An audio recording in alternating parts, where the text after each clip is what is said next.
Somalian জলদস্যুদের জিম্মি থেকে মুক্ত হওয়ার খবরে জাহাজের দ্বিতীয় প্রকৌশলী খুলনার মোহাম্মদ তৌফিকুল ইসলামের পরিবারে বইছে আনন্দের বন্যা। মুক্তি পেয়ে নিজেই পরিবারকে জানিয়েছেন তৌফিক। পরিবারের সদস্যরা জানান, গত 1 মাস প্রতিটা দিন দুশ্চিন্তায় কেটেছে তাদের। এ সময় তারা সরকার ও জাহাজ মালিকদের প্রতি কৃতজ্ঞতা প্রকাশ করেন। গেল 25 নভেম্বর বাড়ি থেকে জাহাজে গিয়েছিলেন তৌফিকুল ইসলাম।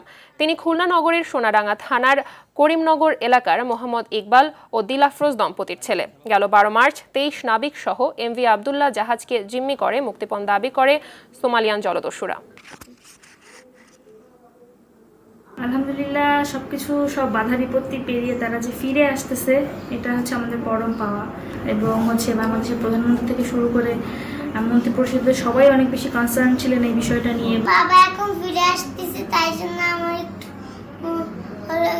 ভালো লাগছে। দেশবাসীও তাদের জন্য দোয়া করছে, মসজিদে মাহফিল দোয়া করছে, দেশবাসীও তাদের জন্য দোয়া করছে, তাদের কাছে কৃতজ্ঞ।